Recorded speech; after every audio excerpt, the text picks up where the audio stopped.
They say love makes people do things they never imagined. It turns gentle souls into warriors, and sometimes even victims of their own hearts. This is the story of a woman named Eliza. A woman whose love burned so fiercely that it led her down paths most of us would fear to even look at. And yet she walked those roads willingly. Because in her heart, she believed that every sacrifice, every scar, every tear would be worth it in the name of love. But what if I told you that love can also blind? That it can push someone to do things so shocking that you'll question if it was devotion or destruction? Eliza was not born into luxury. She was an ordinary girl from a quiet town, with dreams stitched into her heart and hope glowing in her eyes. She grew up believing in fairy tales, believing that somewhere in the world, her Prince Charming existed and one day he would arrive to sweep her into the forever she dreamed of. But the truth of life is harsher than the pages of fantasy. Because when she met Adrian, she didn't find a prince, she found a storm. A storm that swept her away so completely that she forgot the ground beneath her feet. Adrian was everything her small-town heart wasn't prepared for. Handsome, charismatic, with a smile that could melt ice and words that could pierce right through the soul. But behind that charm was chaos. Behind that perfection was darkness. And Eliza didn't care. She saw the light in him, even when everyone warned her about his shadows. That's the first shocking thing she did for love. She ignored the warnings of everyone she loved, every red flag waving in her face, because her heart whispered louder than the voices of reason. The second shocking thing came soon after. Adrian was struggling financially. He was chasing dreams bigger than his wallet, and living a life he couldn't afford. Eliza, without hesitation, emptied her savings. Money she had kept for her education, for her future, for the life she once dreamed of. She handed it all to him, smiling as she said, "We'll build everything together." Most girls would have thought twice. Most would have worried about trust. But Eliza's love was blind and unconditional. She chose sacrifice over security. And in that moment, she tied her future to his uncertain fate. The third shocking thing Eliza did was distance herself from her own family. Her parents begged her to stay away from Adrian. They told her he was trouble. They reminded her that love should lift you, not break you. But Adrian didn't like their interference. He whispered poison into her ears. "They don't understand us. They don't want you to be happy. It's us against the world, Eliza." And she believed him. She cut ties with the people who raised her. She walked out of her home with only a suitcase and her heart in his hands. That night her mother cried on the porch, whispering, "She'll come back when her heart breaks." But Eliza didn't look back. The fourth shocking thing happened when Adrian's mistakes caught up with him. He was drowning in debt.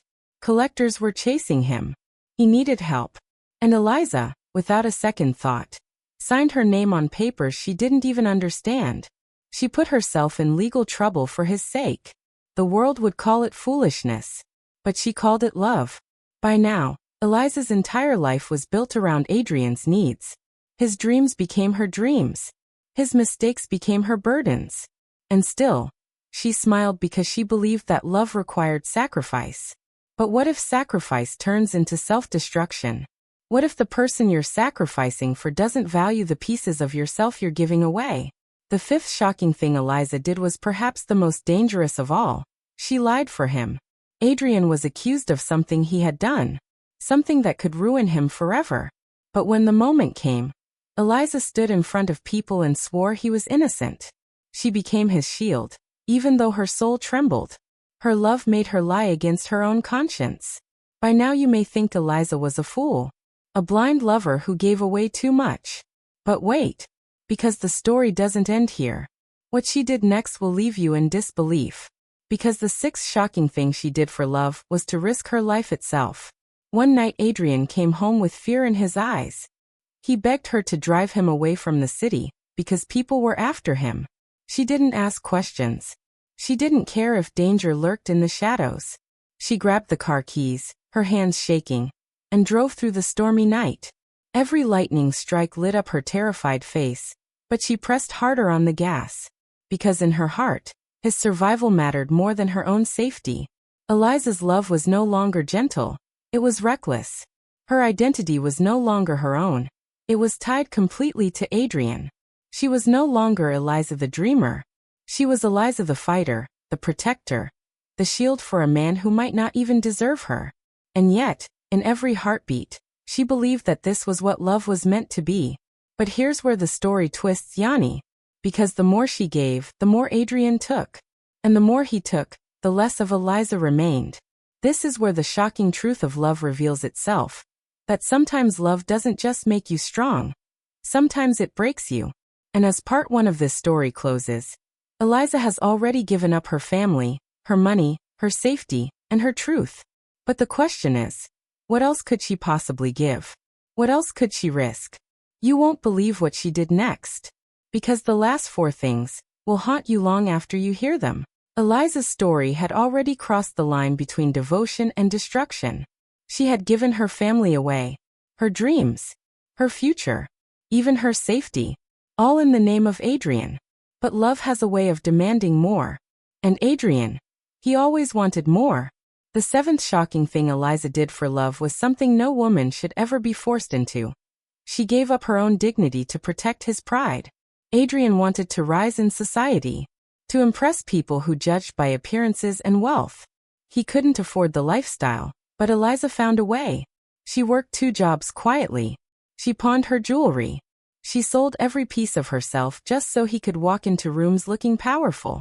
Nobody knew that the suit he wore, the car he drove, the apartment they lived in, was all paid by Eliza's hidden sacrifices. She became invisible so he could shine. And she never asked for thanks. Because her love was enough of a reward. But love built on sacrifice turns into chains. And slowly Eliza realized she wasn't his partner. She was his shadow. She wasn't his queen. She was his servant. Yet still she stayed. Because in her heart, leaving felt more painful than bleeding. The 8th shocking thing she did was forgive the unforgivable. Adrian betrayed her. He betrayed her trust in ways that shattered her soul. She discovered his lies, his secrets, his nights spent in places he promised he never went. Any other woman would have walked away. Any other woman would have screamed. But Eliza she forgave. She told herself he will change. He loves me, he just doesn't see it yet. Her love turned her heart into a graveyard where her pain was buried alive. The 9th shocking thing was perhaps the darkest choice of all. Adrian found himself on the wrong side of the law again.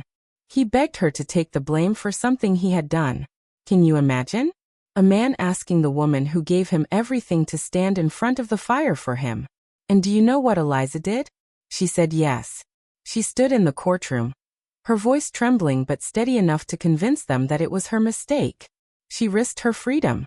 She put her entire future on the line, not because she was guilty, but because she couldn't stand the thought of losing him. She was ready to wear the chains of punishment, as long as Adrian could walk free. That's not love, you might say. That's madness. But in Eliza's heart, the madness was still love. And now comes the 10th shocking thing she did for love. The one that will stay with you long after this story ends. After years of sacrifice, after giving every drop of herself to Adrian, she discovered the harshest truth of all. Adrian never truly loved her the way she loved him. Her world collapsed. And yet, instead of choosing freedom, instead of running back to the family that once begged her to stay, she chose silence. She stayed by his side, even when she knew she was nothing more than a placeholder in his heart. She sacrificed the chance of real happiness, because her loyalty was chained to the ghost of a love that never existed. Eliza had given her life away piece by piece, and when nothing was left, she still offered her broken soul. That sometimes the most shocking thing a person can do for love is not one grand gesture, not one dramatic sacrifice, but the choice to keep suffering quietly, to keep bleeding without screaming, to stay when leaving is the only way to survive. Years later, people looked at Eliza and whispered, "She wasted her life. She was a fool for love." But what they didn't see was the strength hidden in her weakness. They didn't see the courage it takes to give everything for someone, even when the world calls you foolish. Eliza's story is not about stupidity, it's about the terrifying power of love to blind, to bind, and to break. And here's the question for you, the listener. When you hear about the 10 shocking things she did for love, do you see her as a victim? Or a warrior of her own heart? Do you pity her? Or do you fear that maybe, just maybe, you would do the same if love consumed you the way it consumed her? Because love is not always roses and happily ever afters. Sometimes it is fire that burns everything in its path. Sometimes it is a storm that drowns the soul. And sometimes, love is the silent poison we drink willingly, hoping it will heal us, even as it destroys us. So remember Eliza's story the next time you hear someone say, "I'd do anything for love." Because now you know, sometimes anything comes at the cost of everything. And that, my friend, is the haunting legacy of Eliza. The woman who gave away her life in 10 shocking ways, just for love.